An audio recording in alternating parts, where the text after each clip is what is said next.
Bonjour à tous, bienvenue à ce nouveau webinaire DocuWare ayant pour thème la gestion électronique de documents et l'intelligence artificielle pour traiter de manière plus intelligente les documents. Je suis Florent Rojon, responsable commercial chez DocuWare et je présente ce webinaire aujourd'hui avec Frédéric, mon collègue. Salut Fred. Bonjour Florent, bonjour à tous et bienvenue. Effectivement, bienvenue pour cette nouvelle année 2025, le premier webinaire d'une longue série pour ceux qui nous suivent régulièrement. Aujourd'hui, on va effectivement parler documents, on va parler intelligence artificielle, on va rester 3/4 d'heure, 1 heure ensemble, ça dépend un peu de vos questions. Si vous avez justement des questions pour ceux qui arrivent sur la plateforme Webikeo ou si vous rencontrez des sujets de son, d'image, il y a un petit helpdesk dans la barre à droite. Donc n'hésitez pas à solliciter le service Webikeo. Et puis si on va trop vite, si on utilise des mots un peu compliqués, ça nous arrive des fois, Oui. n'hésitez pas à nous challenger, à nous poser des questions.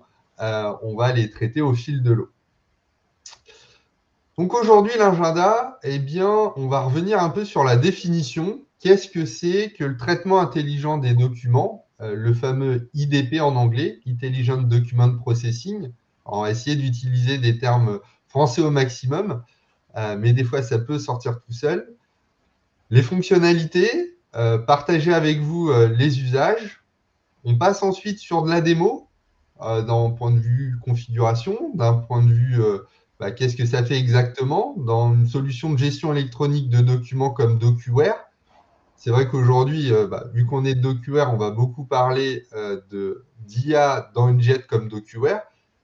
Mais si vous utilisez une autre JET et vous souhaitez la booster avec un service qu'on va vous présenter aujourd'hui, on y reviendra, mais c'est aussi possible. Passer cette partie démo, on fera une petite conclusion sur les bénéfices et si vous souhaitez vous lancer, comment on commercialise, sous quelle offre vous pouvez utiliser ce service.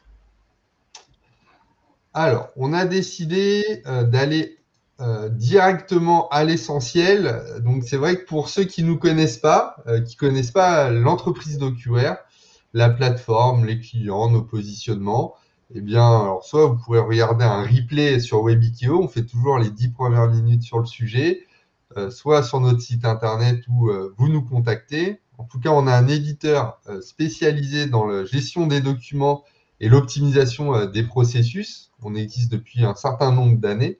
Et donc, voilà, on est vraiment spécialisé dans ce domaine. Et notre plateforme, pour quand même faire un petit zoom sur celle-ci, eh bien, elle est composée, bien sûr, en centrale d'un outil qui est là pour stocker les documents, les sécuriser, faciliter leur recherche, faciliter le partage dans des organisations TPE, PME ou grandes organisations. On ajoute à ce stockage de documents des systèmes de workflow, de validation, de contrôle si tous les documents sont bien dans mon dossier, de signature, de relance ou de rappel. La liste est longue. On va vraiment transposer ce que vous faites au quotidien dans une plateforme de manière numérique, dans une plateforme comme DocuWare. Et aux extrémités, on voit ces mails, ces documents scannés, ces documents de la suite Office, ces informations qui viennent d'un ERP, d'un CRM, d'un outil compta. On a plein d'outils de capture pour, au fil de l'eau pour les utilisateurs ou en masse, importer ces documents. Et derrière, à l'opposé, eh bien, on va pouvoir effectivement rechercher, valider, extraire, éditer ces informations, ces documents en toute simplicité. Mais le sujet aujourd'hui que je présente en dernier, c'est cette partie capture par l'IA, l'intelligence artificielle. C'est vraiment le sujet du jour. Alors, ce sujet, on va rentrer un peu dans la pédagogie, ou en tout cas expliquer exactement ce que c'est. On va parler de l'intelligent document processing, donc du traitement intelligent des documents. Vous l'avez compris, ce service est boosté par l'intelligence artificielle. Deux services principaux, ce qu'on appelle le machine learning, donc en français c'est l'apprentissage automatique, ok, et aussi le deep learning. Là, on va être sur un apprentissage pardon, un peu plus approfondi, qui pour nous révolutionne en quelque sorte la gestion des documents grâce à l'IA. Cette proposition de valeur, pour faire simple, qu'est-ce qui change? C'est qu'on va pouvoir traiter les documents de manière plus précise et plus rapide. Alors, on va faire le comparatif avec les solutions existantes du marché, celles qu'on a aussi déjà un peu dans DocuWare, qu'on appelle intelligence indexing. J'y reviendrai tout à l'heure.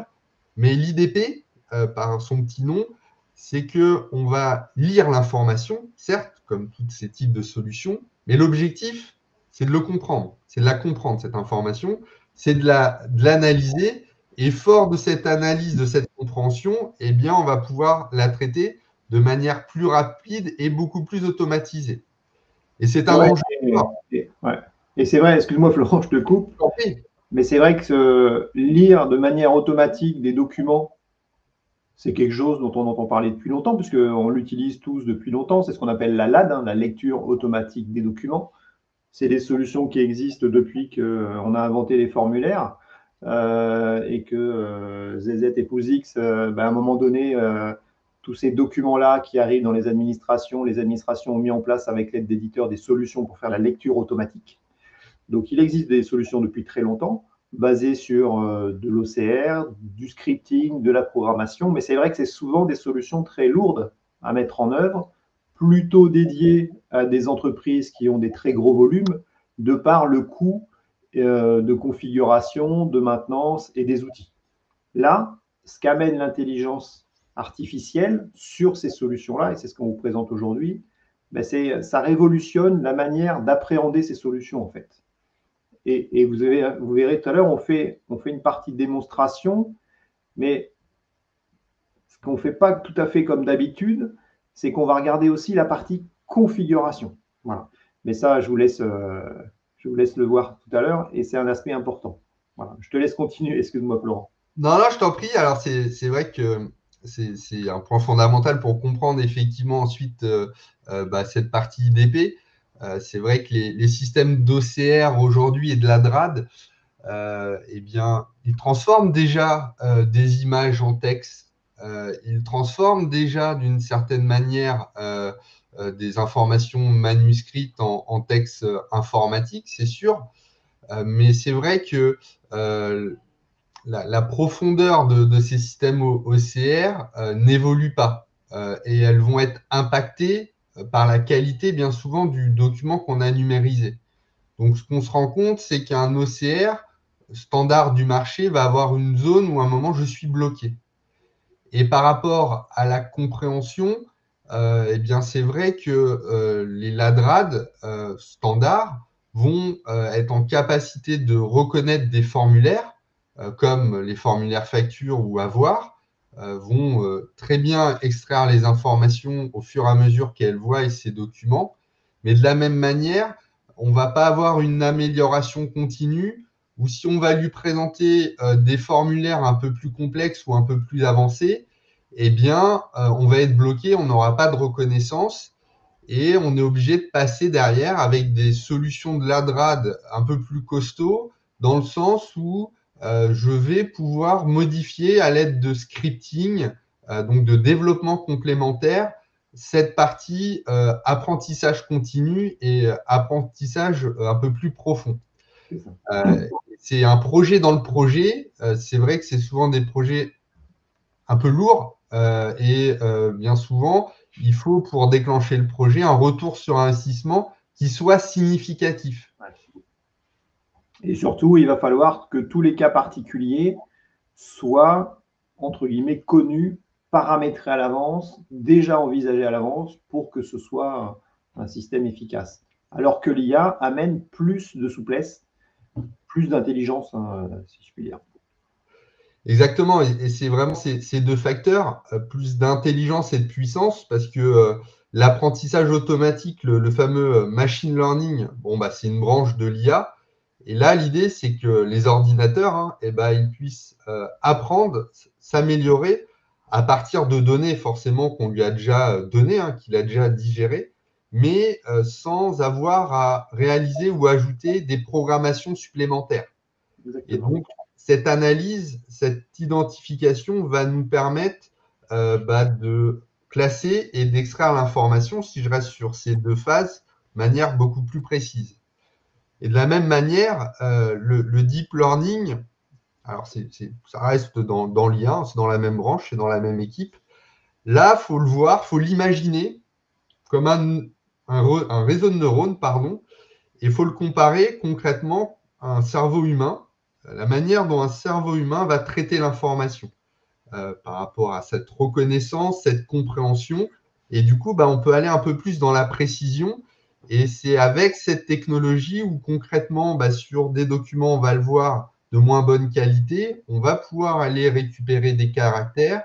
C'est grâce à ça aussi notamment qu'on s'ouvre au champ du possible par rapport aux manuscrits. Donc les deux technologies, l'ADRAD et IDP, sont dans certains cas complémentaires, mais pour nous, ça crée forcément un effet de gamme et ça nous permet d'aller sur des sujets, sur des documents où on était obligé de passer par des technologies externes, aller sur ces phases un peu traditionnelles de projet. Et aujourd'hui, on va être assez disruptif, vous allez le voir en démo, parce qu'on a tout un protocole et une interface assez agile pour paramétrer l'outil. Pour faire simple, notre proposition de valeur reste sur le type de document. Quand on fait de la gestion électronique de documents, le typage, c'est fondamental. Quand on y pense, le type de document, ça découle bien souvent de mon plan de classement, qu'on soit en RH, en vente ou sur le flux fournisseur. Le type de document, c'est le critère le plus utilisé lorsque je fais une recherche dans mes dossiers. Le type de document, dans mes phases de contrôle, quand je complète un dossier collaborateur ou fournisseur, c'est en additionnant tous ces types de documents que je peux dire « Ok, ce dossier il est complet et je mets mon coup de tampon ».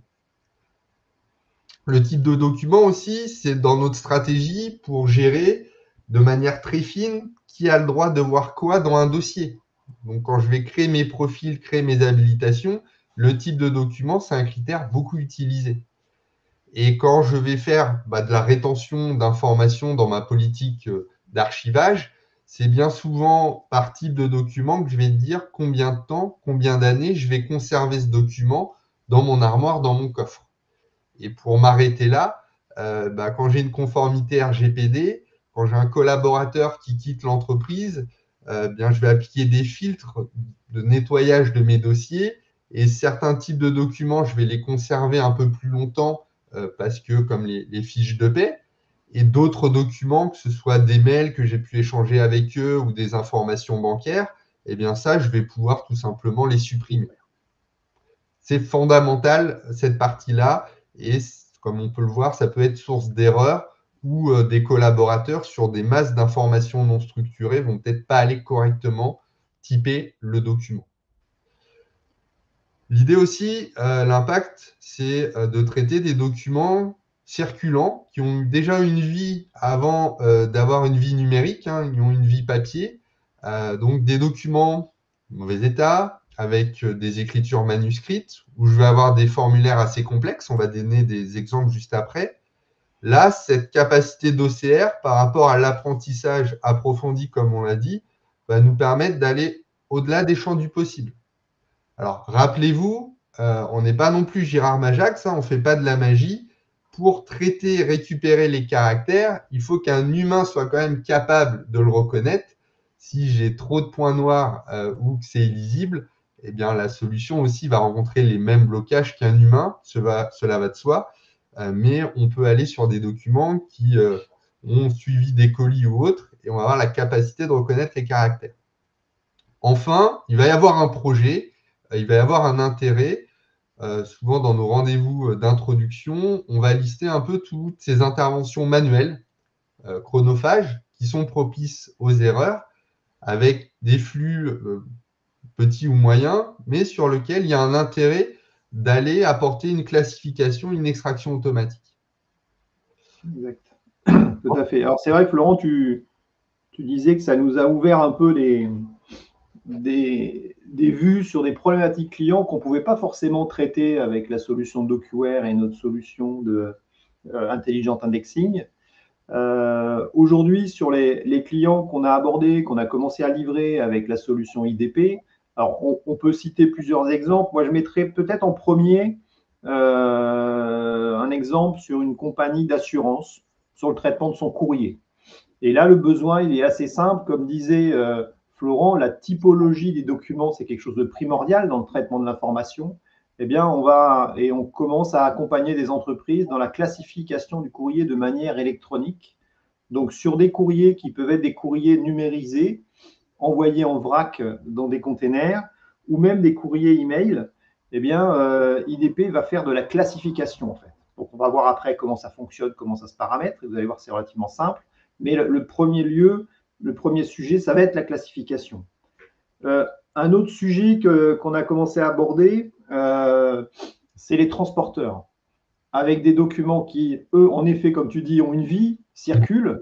On parle de lettres de voiture, de documents papier qui passent d'un camion, d'un client, qui reviennent dans le camion, etc. Et qui, à un moment donné, l'information qui est sur cette lettre de voiture doit être saisie dans le système de gestion du transporteur. Exactement. Et là, c'est bien souvent de l'intervention manuelle.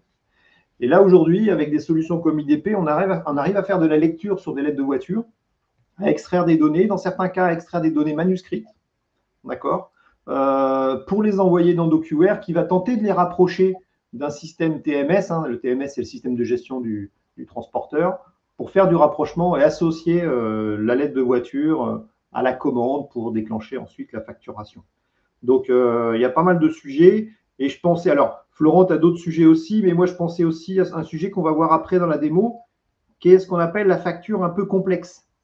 C'est la facture sur laquelle on va accompagner les clients pour essayer d'en extraire non seulement l'entête et le pied, qu'un système de LAT classique fait assez bien, mais surtout va extraire des lignes et même va être capable, vous savez, sur ces factures, vous allez trouver un numéro de commande, un numéro de BL, des lignes articles, un numéro de commande, un numéro de BL, des lignes articles. Donc une sorte de composant, de composition à plusieurs niveaux à l'intérieur du document. Ben, vous allez voir que IDP, sans paramétrage quasiment, va être en mesure d'identifier, de comprendre, vraiment de comprendre au sens humain le contenu de la facture et va pouvoir associer chaque ligne au numéro de commande qui est au-dessus et au numéro de BL qui est au-dessus, comme le ferait un humain, et ça avec un paramétrage très light. Voilà 3 cas. Florent, si toi, tu as d'autres cas en tête. Ouais, totalement. C'est vrai que même si on parle quand même de facture électronique, on fait beaucoup de sourcing à l'international. Donc ces factures dites un peu complexes de marchandises sont présents et seront encore présents de nombreuses années. Et là, c'est vrai que c'était assez bluffant. Moi, j'ai travaillé effectivement sur des dossiers clients dans le domaine immobilier, sur les SCPI, dans le domaine de litige, dans des sociétés de recouvrement. Le sujet est toujours un peu le même, c'est qu'on va recevoir un PDF de 160 ou 250 pages. Vous l'avez compris, dans ce document, eh bien, il y a plein de typologies de documents qui m'intéressent, jusqu'à 8 à 10 types de documents différents, que ce soit une CNI, un justificatif de domicile, la signature du contrat, un ou deux mails de relance, ou sur des sujets d'investissement, les informations de compte de résultats de mon entreprise immobilière, ou tout le détail de mon plan de financement avec mes crédits associés. Donc, ces éléments, il faut effectivement, si on les découper de manière intelligente, il faut les classifier et sur certains documents, on va aller extraire de l'information pour réaliser des points de contrôle parce que derrière va découler une complétude de dossier, contrôler la véracité des informations et si j'ai un point de contrôle qui est non conforme, pouvoir remettre l'humain dans la boucle en vue quand même de contrôler ces informations. Il y a aussi donc dans les dossiers effectivement de recouvrement, c'est tout ce qui est des dossiers de litige qui sont envoyés par des tiers contre une autre personne. Donc le même combat, j'ai envie de dire. Les collaborateurs aujourd'hui recevaient un lot et exécutaient manuellement ce découpage et ce contrôle. Un autre cas qui est assez intéressant aussi, c'est sur les documents qualité. Si je reparle un peu de négoce, d'importation de produits qui proviennent d'Asie, ces produits, pour les commercialiser en France, ça passe bien souvent par des laboratoires qui vont apporter leur certification. Là aussi, sur cette certification, il y a un certain nombre de points de contrôle qui sont réalisés, qui sont délivrés à l'entreprise qui importe ces produits sous forme de PDF avec différentes pages où il y a quelques informations à récupérer. Et il y a un tableau où je vais avoir 10, 15, 20, 30 informations très importantes sur les tests qui ont été réalisés. Eh bien ça, ces informations, je dois aller les centraliser dans une base de données pour me permettre ensuite de générer le certificat de validité pour commercialiser ce produit en Union européenne. Et eh bien, c'est bien souvent une personne qui va recopier l'information. Et ça, c'est un exemple type où ça ne représente pas forcément des volumes très importants, 100, 200, 300, 400, 500 certificats, mais c'est un point de douleur qu'on peut traiter avec des solutions comme DocuWare IDP en termes d'extraction d'informations. Exactement. On va s'arrêter là parce que Oui, depuis un an, on pourrait tenir la matinée hein, avec ce petit ping-pong.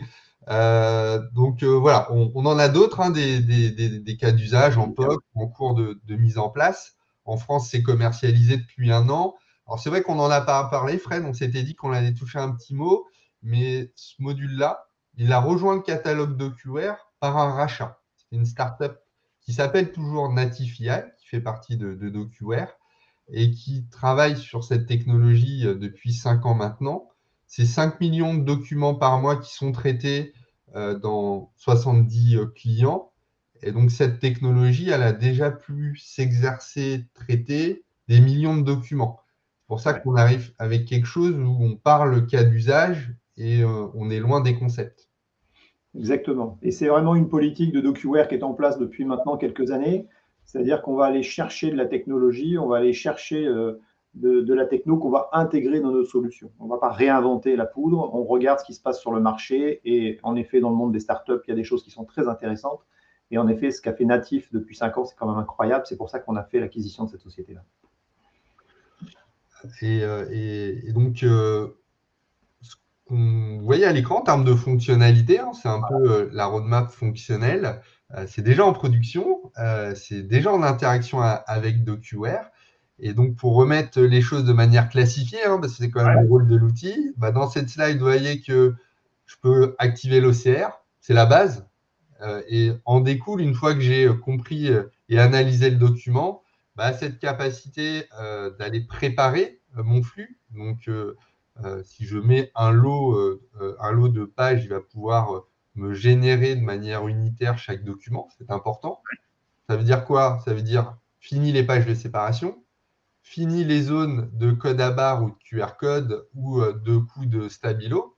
Là, le système va pouvoir le faire, aussi bien par mail d'ailleurs, d'aller découper le document quand on lui demande, ce lot de documents. Derrière, classification, on en a parlé, et extraction de données quand on a besoin pour aller délivrer cette information, cette fois-ci structurée, dans la jet DocuWare, dans votre ORP, dans votre CRM, ou si vous êtes allé un peu trop vite ou c'est un vieux système, dans une jet concurrente de DocuWare. On peut travailler avec tout le monde, avec tous les systèmes. On y reviendra tout à l'heure. Alors, on a aussi classifié les fonctionnalités. Petit résumé. Donc, comme je l'ai dit, de la classification automatique pour réduire les interventions manuelles à travers l'OCR, bien sûr, de l'extraction pour améliorer la qualité de l'information. On l'expérimente aussi sur des données manuscrites, alors, quand même saisies depuis un formulaire. Je pense typiquement à des enregistrements de fiches clients quand vous voulez vous inscrire dans une salle de sport ou alors sur des services ménagers à domicile ou sur des formulaires CERFA de formation. Là, le système va avoir la capacité, avec différents exemples de digérer, d'aller extraire ces informations pour les intégrer dans votre système d'information. Dans une certaine mesure, sur certains courriers manuscrits, alors on ne va pas aller lire l'intégralité du courrier manuscrit, mais on va pouvoir aller repérer un nom de client, un code dossier, une référence de client sur un courrier manuscrit. Oui, ça c'est une bonne remarque. Ça va nous permettre de relier dans notre SI ou dans notre CRM ce courrier Ouais, pour que quand même un humain retraite ou contrôle l'information. Le manuscrit, si j'écris debout, si j'écris assis, si je suis énervé, si je suis fatigué, ça a un impact sur la manière dont la qualité du manuscrit est reportée sur le document. Donc c'est vrai qu'aujourd'hui, aller récupérer 3-4 valeurs pour relier ça à mon dossier, on apporte du gain et ça marche très bien. On parle de modèles prédéfinis. Alors on verra tout à l'heure un peu en démonstration, mais on va pouvoir se créer ces modèles avec ces documents, avec une conformité RGPD, c'est important. Mais on a lancé aussi des modèles prédéfinis, prêts à l'emploi sur la facture fournisseur. On va en lancer d'autres.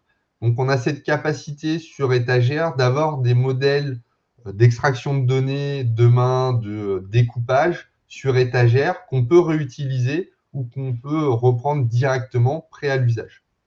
exactement. C'est vraiment l'idée de. On parle d'intelligence, alors on peut rapprocher ça d'une intelligence humaine, mais c'est vraiment l'idée que sur certains secteurs, que ce soit les achats, la logistique ou autre, eh bien, on va entraîner les modèles. C'est un peu comme si on recrutait quelqu'un et plutôt que de devoir tout lui apprendre avant qu'il puisse commencer à travailler, ben, en fait, il va arriver avec son expérience. Et parce qu'il est déjà expérimenté, je ne sais pas, sur le traitement des factures, ben, ça va être beaucoup plus rapide pour qu'il soit pertinent chez moi dans le travail quotidien. Donc, c'est vraiment l'idée des modèles d'entraînement prêt déjà établis. Hein. On va en voir un tout à l'heure.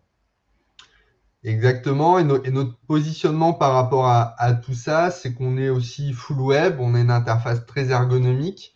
Et si je fais le comparatif avec des IA, vous entendez parler un peu partout, ChatGPT, Mistral et d'autres, eh bien, ce sont de super outils aussi, mais qui nécessitent quand même de prompter, c'est-à-dire développer. Donc c'est très bien, mais ça veut dire qu'on doit engager des ressources au début sur l'ajout de nouveaux documents, sur du long terme. Et nous, c'est pas notre philosophie. La philosophie, c'est à travers une interface web, on va venir annoter et l'annotation va pouvoir être ouverte à tout le monde, à l'informatique bien sûr, mais on va surtout remettre les opérationnels, remettre les métiers dans la boucle. Parce que qui de mieux qu'un comptable, qu'un ADV ou qu'un gestionnaire RH pour dire où se trouve la bonne information sur des documents qu'on voit au quotidien. Donc, c'est un projet informatique, certes, mais l'interface, on va le voir, permet de mettre le métier dans la boucle, de le garder, et du coup, on va pas prompter, on va annoter, et ça va être beaucoup plus facile d'avoir des flux d'exemples correctement, entre guillemets, préparés pour que l'IA puisse être mis en production le plus rapidement possible. Donc, petite synthèse, petite conclusion. Si vous avez des documents de mauvaise qualité, où il y a quand même des données qui peuvent être assez complexes à récupérer jusqu'à des informations manuscrites, c'est le premier défi. Si ces informations, on doit les traiter, on doit les valider, et aujourd'hui c'est source d'erreurs dans vos process, et que, comme on l'a dit, ces différents process, le point de départ, c'est quand même le type de document. OK. Si vous avez quand même ces trois défis, vous l'avez compris, avec DocuWare on va pouvoir travailler sur une solution et apporter de l'automatisation sur ces sujets et résoudre ces défis. OK. Alors, on va quitter un peu le monde du PowerPoint. On va passer à la réalité. On va bien sûr faire deux démos, mais on va quand même rester un peu dans le PowerPoint juste pour vous transporter sur les outils de configuration. Alors Fred, je ne sais pas si tu veux que je Ouais. montre le slide. Je vais partager mon écran. Hop, voilà. Voilà, je partage l'écran. Tu me dis quand tu vois l'écran. Alors, je dois t'autoriser. Ça ne Oui, passe pas merci. chez Webikeo. Tac. Et là, on va voir ton écran. On voit ton écran. Vous voyez mon écran, super. Oui, alors l'idée, c'est ce que je disais au début. On ne le fait pas toujours dans le webinaire. On ne va pas forcément dans tous les webinaires adressés à de clients ou des futurs clients aller dans la partie configuration. Mais là, vraiment, IDP, c'est tellement fait pour adresser, comme disait Florent, les métiers. Je vais vous expliquer rapidement comment ça se passe. On va voir que quand on démarre IDP, on va avoir 3 sujets principaux. Est-ce que je veux faire de la classification? Est-ce que je veux extraire des données de certains documents déjà classifiés? Ou éventuellement, si je dois traiter des factures, est-ce que je veux utiliser ce modèle prédéfini de traitement de factures? On va commencer par comment faire une classification. Vous allez voir, ça va être assez simple. Le principe, c'est qu'on va quasiment discuter avec IDP. Et la première chose ou les premières questions que va nous poser IDP, c'est tout simplement, on va classifier, mais on va classifier quel type de document, quelles caractéristiques ont vos documents. Là, par exemple, on va spécifier si le document contient des documents toujours parfaitement découpés. D'accord? On est capable, sur un document scanné avec un téléphone, d'aller récupérer que le ticket qui nous intéresse et enlever tout ce qu'il y a autour. On va préciser si les documents qu'on doit classifier contiennent ou du texte imprimé, dactylographié ou du texte manuscrit. Si on ne sait pas ou s'il y a les deux, eh bien dans ce cas-là, on indiquera « je ne sais pas, il y a les deux ». On va indiquer si les documents sont en langue latine ou en caractère japonais.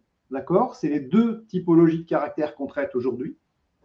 On pourra indiquer également si dans la classification du document, on estime qu'il est nécessaire d'analyser toutes les pages ou seulement quelques pages, ou éventuellement, je ne sais pas. Et dans ce cas-là, je laisserai IDP choisir lui-même.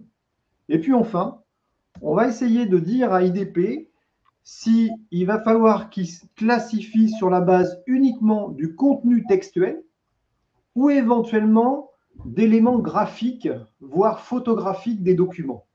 Donc, le système peut aussi classifier non seulement sur du texte, mais aussi sur du visuel. D'accord?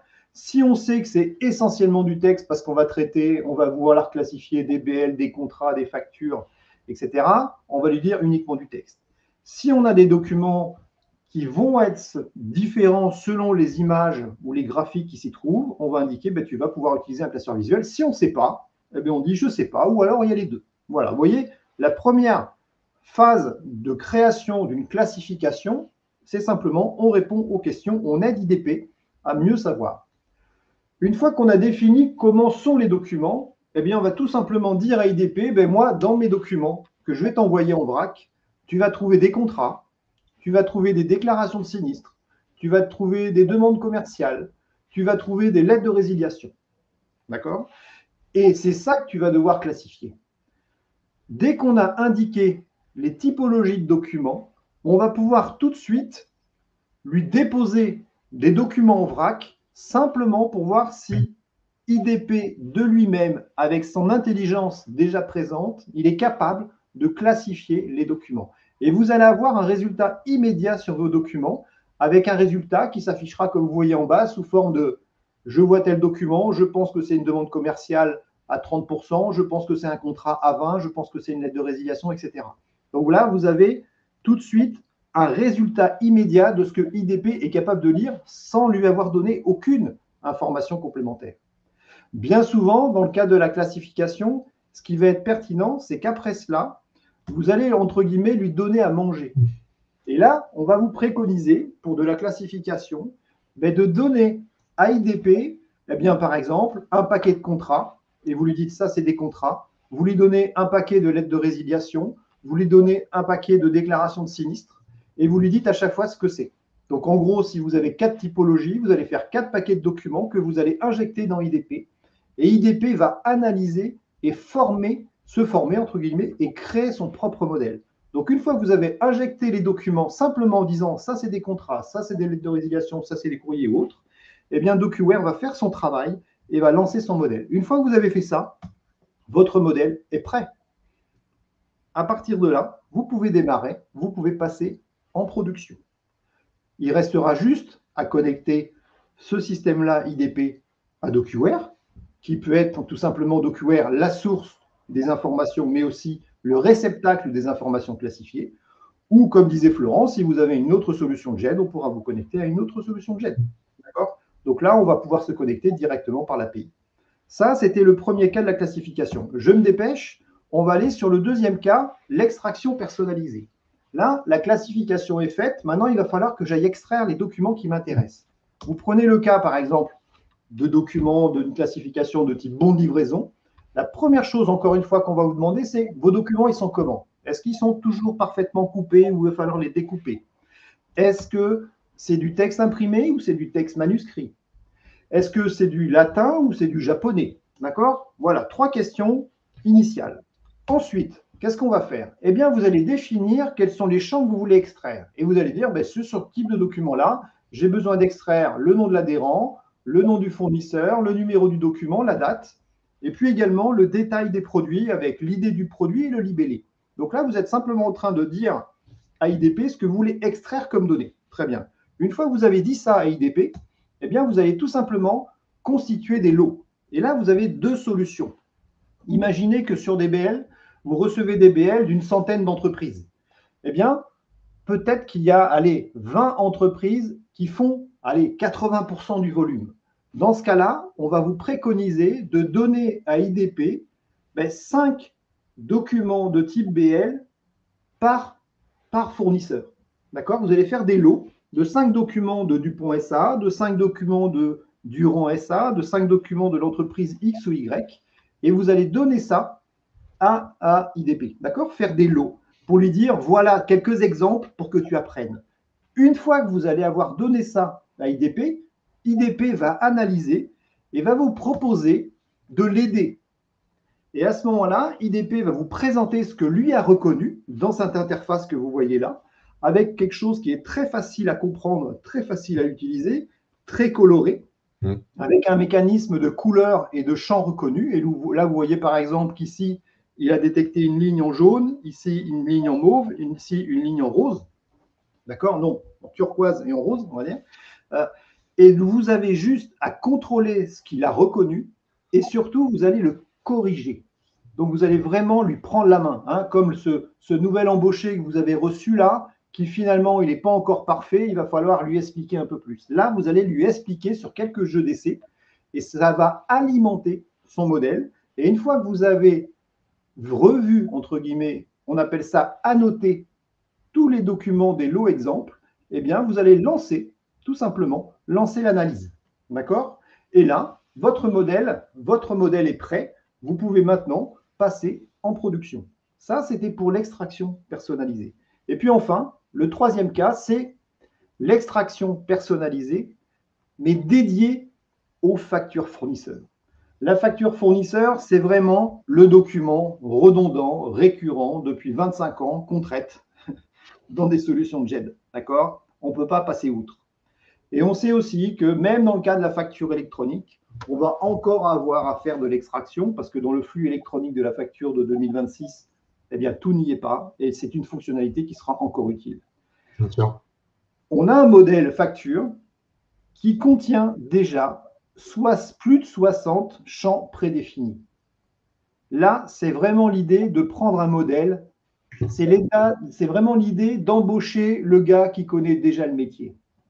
C'est ça l'idée du modèle prédéfini facture. C'est que vous allez donner des factures à IDP, mais vous donnez des factures à IDP et vous allez pointer le gars qui sait ce que c'est qu'une facture. C'est vraiment l'idée.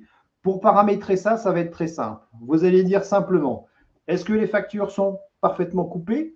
Est-ce qu'il y a des factures manuscrites ou il y a aussi des factures dactylographiées ou il y a aussi quelques factures manuscrites? Les 2 éléments de base.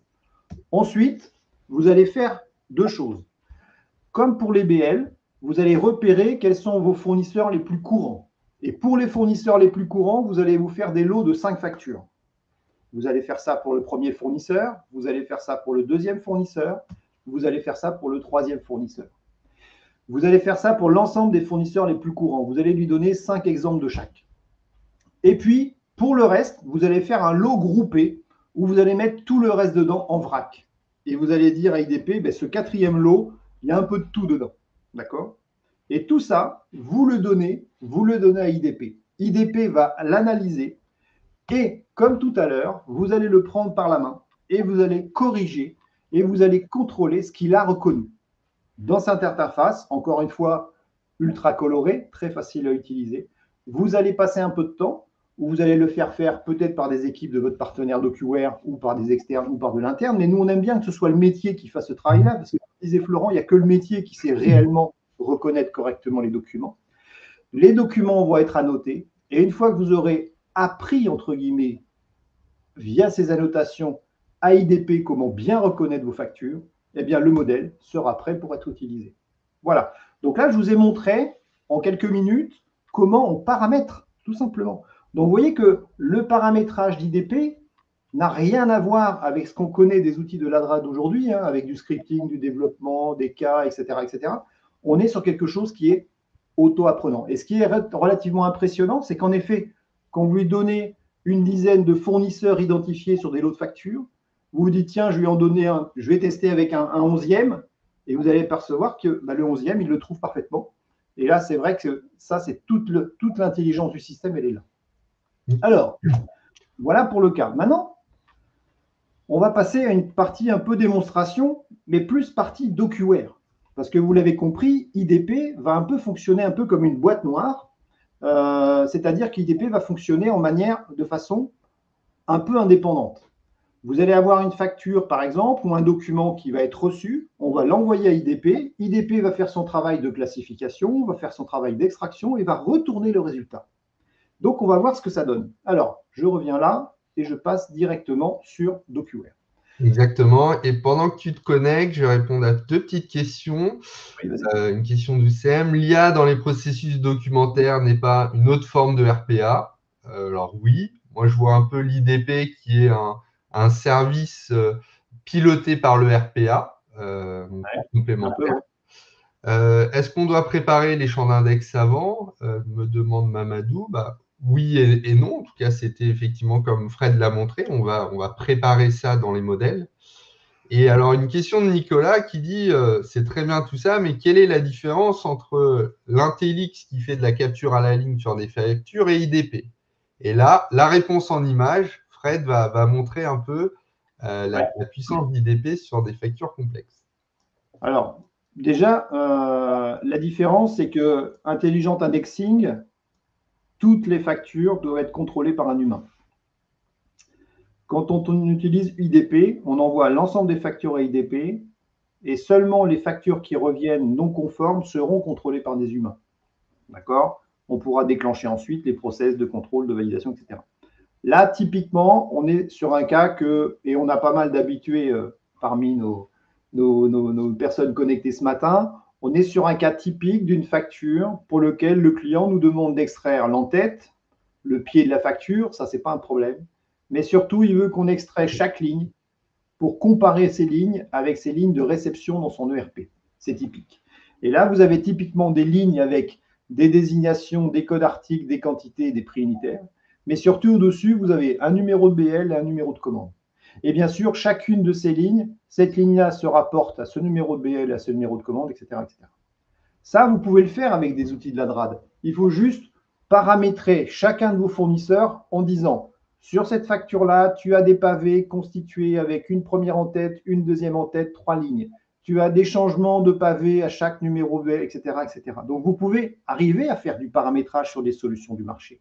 Là, vous faites exactement ce que j'ai fait tout à l'heure. Vous dites comment sont constitués les documents. Vous faites un lot de factures, là en l'occurrence de Proliant, d'accord? Et ensuite, vous l'envoyez. Qu'est-ce qui va se passer? Donc, je vais faire le cas. Je prends cette facture, je l'envoie à IDP, d'accord? Voilà. Donc là, je viens d'envoyer la facture à IDP. Alors, la facture, elle pourrait être envoyée à IDP tout simplement par mail hein, ou par l'importation de documents déposés dans un répertoire. Et là, vous voyez, le document, il est là, il est en cours de traitement IDP. Dès que IDP a traité l'information, donc dans sa boîte noire, IDP va retourner l'information. Et là, vous voyez, les champs viennent de se constituer intégralement. C'est-à-dire que là, si vous regardez les index qui s'y trouvent, voilà toutes les informations qu'il a retrouvées sur la facture. D'accord? Je vous remonte la facture, elle était là, et IDP me restitue l'intégralité des données, d'accord, qu'il a lues, et vous les retrouvez ici. Et puis là, c'est le déclenchement du process DocuWare. Que va faire DocuWare? Eh bien, il va tout simplement déclencher un processus de contrôle et aller vérifier si les lignes de la facture sont cohérentes. Et là, vous retrouvez votre facture avec DocuWare qui vous dit, pour la facture de chez Proliant, voici les lignes facturées. Et parmi toutes ces lignes facturées, voici celles qui ne collent pas avec le RP. Mais ça, c'est plus IDP, c'est DocuWare. D'accord?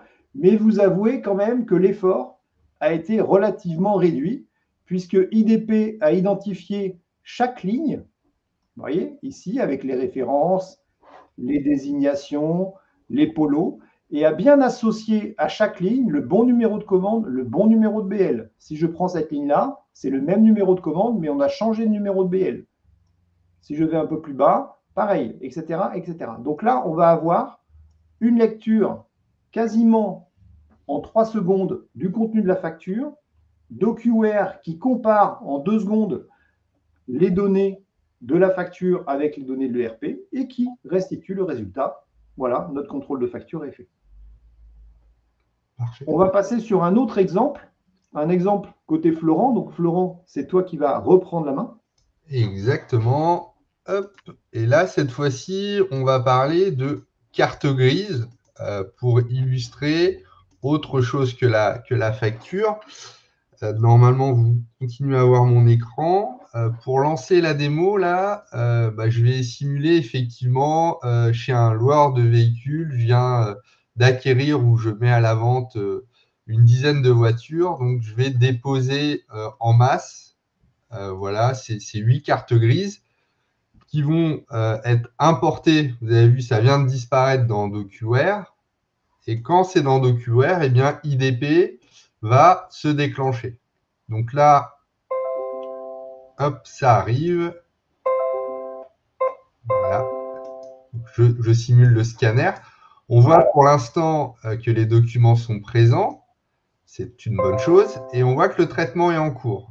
Donc, il traite en tâche de fond. Vous voyez, c'est en train d'apparaître la reconnaissance de certaines informations que je lui ai demandé de trouver.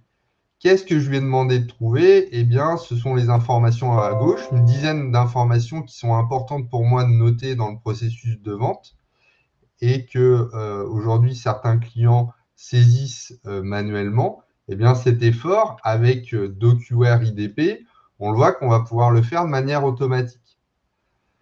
On a créé le modèle, on a injecté 5 modèles de cette carte grise. On sait qu'en fonction de l'âge de certains véhicules, il y a des cartes grises qui peuvent être un peu plus anciennes ou de dernière génération. Donc, on a intégré une quinzaine de modèles. On est venu faire une annotation et derrière, comme l'a montré Frédéric, on est venu contrôler que les champs soient bien capturés et l'exactitude de l'information. Derrière, à chaque fois qu'on va extraire une information, on peut avoir une note de confiance. Donc, j'ai vu qu'il y a certaines questions relatives à ça. Quand l'outil se trompe, eh bien, quand l'outil se trompe, si la note de confiance est aux alentours de 2, de 3, de 4 sur une échelle de 5, on peut remettre l'humain dans la boucle à travers une tâche d'alerte pour corriger l'information, mais aussi réinjecter ce modèle de document dans la phase d'annotation pour qu'au fil de l'eau, l'exactitude et l'automatisme soient présents. Exactement. Le modèle a parfois besoin qu'on continue de lui apprendre des choses, tout simplement. L'entraînement, c'est primordial. Et donc, sur ces traitements après capture, on peut corriger les informations d'IMAT, on peut corriger les informations liées à la marque pour avoir une unicité sur la data en vue de l'injecter dans mon système d'information. Et là, c'est vrai que beaucoup, nous, on ne l'a pas connecté, mais juste pour faire un zoom sur les workflows de complétude, dans des processus de vente, on a différentes typologies de documents sur lesquels on doit contrôler et extraire cette information. Et bien là, quand on injecte en masse ce flux d'informations, par la suite, le workflow DocuWare va être capable de réaliser des contrôles, comme des contrôles sur la complétude d'un dossier pour un véhicule lié à un numéro de commande ou lié à un numéro de châssis, par exemple, tout simplement. Donc, bien sûr, c'est pour faire autre chose que de la facture. On voulait montrer ce cas très concret, mais bien sûr, on pourrait injecter d'autres typologies de documents de la même manière avec le même système d'apprentissage. Alors, en termes de démo, on va vous montrer que ça aujourd'hui. Si vous voulez voir d'autres sujets, eh bien là, n'hésitez pas à nous contacter. On fera autre chose que du PowerPoint avec grand plaisir. On voit toujours mon support, Frédéric? Oui, tout à fait. Ok, bon, je vais aller vite parce qu'il nous reste des questions à traiter. Voilà. On a essayé d'expliquer qu'effectivement, on a des modèles prêts à l'emploi par rapport à la facture fournisseur. On a la capacité de se construire un modèle sur mesure qui va répondre effectivement à vos exigences pour résoudre les sujets d'extraction, de classification de documents entrants et réduire les sources d'erreur. Alors, les bénéfices, je pense que vous les avez bien compris, hein, c'est perfectionner la capture, réduire le temps, améliorer effectivement la détection et le traitement des doublons pour faire évoluer vos méthodes de travail, retirer les tâches répétitives et manuelles. On a déjà, à travers nos collègues allemands, des témoignages clients qui va bientôt être disponible en ligne. Il a commencé ce client dans la finance et il continue ensuite sur les ressources humaines. On vous mettra le lien de ce client dans le domaine médical sur plusieurs sites pour découvrir déjà ses premiers retours d'expérience sur DocuWare IDP. Et on a des témoignages clients français qui sont prévus, mais pas encore faits par le market, mais ça va bientôt arriver.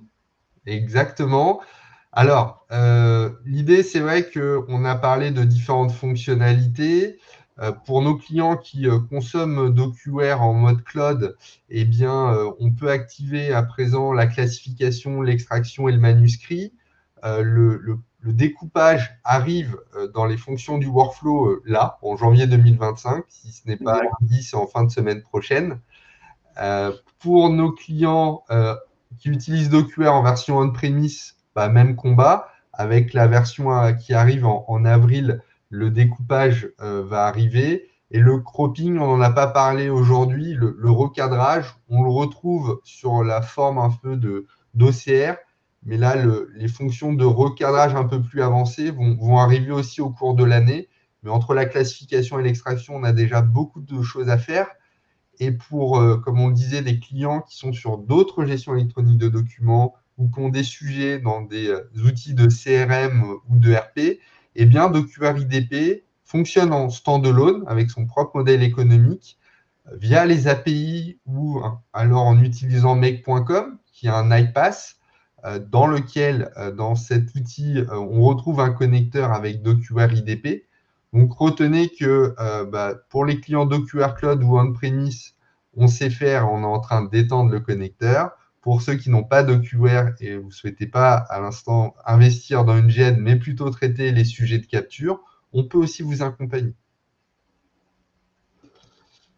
On jette un œil aux questions. Alors, on avait une question.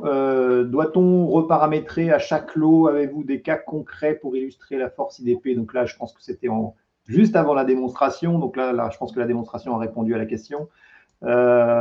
On parle en effet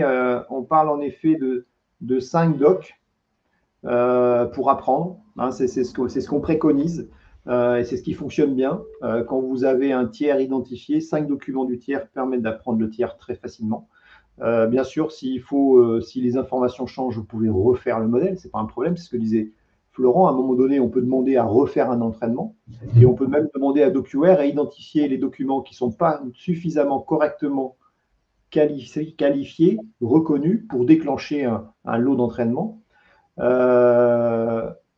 J'ai un message. Légalement, avons-nous le droit d'apporter n'importe quel document, y compris documents personnels tels que CNI, passeport, etc., pour faire de l'apprentissage? Alors oui, notre modèle IDP est un modèle privé. C'est-à-dire que toutes les données dont vous faites l'extraction sur vos documents, toutes ces datas ne restent que chez vous. En aucun cas, on ne partage les informations extraites des documents avec des tiers. D'accord? On n'est pas sur une base commune. On n'est pas sur un chat GPT qui va chercher de l'information à droite à gauche et qui surtout récupère les données que vous lui envoyez et je ne sais pas trop ce qu'il en fait. Là, vous êtes sur un socle complètement privé, hermétique. comment faire en cas d'apprentissage qui serait erroné. D'accord? Mhm. Tout simplement, on repasse un lot. Si vraiment il y a une anomalie, on refait un lot, on reprend le même lot et on le réexplique. D'accord? C'est aussi simple que ça. Est-ce que le contrôle est indispensable dans la GED avec l'IA? Ça, tout va dépendre du niveau de contrôle que vous souhaitez. Si vous souhaitez un contrôle très précis, oui, il va falloir faire du contrôle. Après, vous pouvez automatiser des contrôles. Quand une information arrive de IDP dans DocuWare, DocuWare doit s'assurer que l'information est fiable. Quand je retrouve un fournisseur, il faut vérifier que le fournisseur est dans la base. Quand j'identifie un numéro de TVA intracom, je vérifie que c'est bien le numéro intracom que j'ai dans ma base. Tous ces contrôles, comme vous le savez, peuvent être automatisés dans DocuWare. Donc, on peut imaginer du traitement, entre guillemets, sans humain, si le process DocuWare fait ce contrôle-là.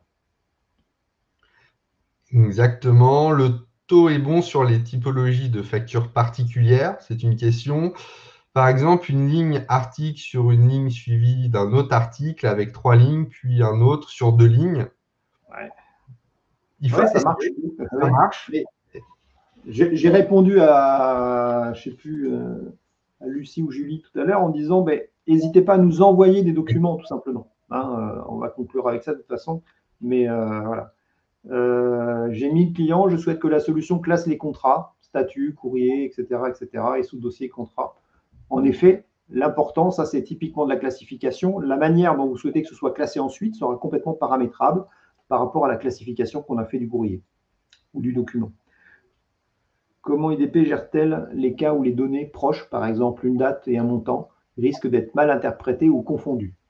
Typiquement, quand on lit une date, si on lit une date de naissance, on va s'assurer qu'elle est cohérente. Une date de naissance est rarement dans le futur, par exemple. Donc, si on nous remonte une date qui est identifiée comme étant dans le futur, on va mettre un warning, tout simplement. Ça va être le rôle de DocuWare. C'est d'analyser tout simplement les données qui remontent d'IDP pour valider qu'elles sont fiables. On va peut-être les comparer avec la date qu'on a dans la fiche du client sur notre système ERP. D'accord? Et là, on va conforter l'information comme quoi cet client identifié, on a bien validé sa date de naissance identifiée, par exemple. Du coup, on aura l'assurance que c'est bien sa carte d'identité. Si je comprends bien, nous devons embaucher une personne pour le paramétrage. Alors, non, parce que vous prenez le cas de la classification, par exemple. On a travaillé sur un dossier où on doit classifier des documents RH. C'est un client qui a 8000 dossiers à classifier. Eh bien, il va classifier 50 dossiers. Donc, en fait, il va faire le travail sur 50 dossiers. Donc, en effet, il va embaucher, ou en tout cas, il va prendre des ressources en interne pour, avec IDP, classifier 50 dossiers exemples. Et c'est grâce à ces 50 dossiers exemples qu'il va pouvoir traiter de manière automatique les 7950 autres. D'accord? Donc, c'est ça l'idée. C'est que ce que vous faites en termes d'apprentissage, vous le faites une fois et après, le modèle est utilisable. Donc, embaucher une personne, peut-être en effet qu'au départ, vous allez avoir besoin de ressources supplémentaires, c'est possible. Et là, vos partenaires DocuWare peuvent vous proposer des ressources éventuellement. Mais en tout cas, ça sera temporaire le temps de l'entraînement comme un sportif. Est-il nécessaire d'obtenir le consentement des personnes concernées pour utiliser leurs données sensibles dans le cadre de l'apprentissage? Eh bien non, j'ai envie de dire que ces données sensibles, vous avez déjà leur accord pour les stocker dans le cadre de votre relation d'affaires ou de votre collaboration. Comme l'a précisé Frédéric, on est sur des modèles privés, donc on ne retient rien d'informations personnelles. Et c'est DocuWare qui reste le maître parce que c'est dans DocuWare, dans notre cas, où on a la restitution des données. Et quand on supprime ces données de DocuWare, on est en ligne avec les différentes obligations à ce niveau-là. Est-ce que l'outil va plus loin que l'extraction des documents? Exemple, extraire certaines données dans les documents sur Excel pour des listings, des chargements. Oui, Marjorie, c'est des choses aussi. Contactez-nous, on peut faire des tests ensemble. Challenger l'outil pour que vous puissiez voir un peu le niveau du résultat. N'hésitez pas à nous contacter aussi pour qu'on vous mette à disposition une plateforme de test. Aujourd'hui, on est en mesure, et nos partenaires aussi, de vous accompagner pour démarrer un test, tout simplement. D'accord? Vous pouvez démarrer des tests gratuits sur notre site internet d'IDP. Vous pouvez tester jusqu'à 100 documents, ce qui est déjà un beau un beau volume pour se rendre compte de l'efficacité du système sur vos documents. Donc, n'hésitez pas à revenir vers nous ou vers nos partenaires DocuWare que vous trouverez sur notre site internet pour demander à tester l'application avec vos documents. Exactement, et je pense que Frédéric, là, tu as eu le mot de la fin. Il est 11 heures. C'est 11h pile. Voilà, mission accomplie. En tout cas, merci à beaucoup pour votre temps aujourd'hui, d'être resté jusqu'à la fin, de nous avoir challengé avec vos questions. Donc, on est prêt à quitter le PowerPoint et à faire des rendez-vous interactifs sur l'outil. Donc, contactez-nous. Et puis, merci beaucoup une nouvelle fois. Merci Fred pour les explications aussi et la démo. Et donc, très bonne journée à vous. À très bientôt. Et puis, à bientôt. à très bientôt et très bonne journée à vous. Au revoir. Au revoir.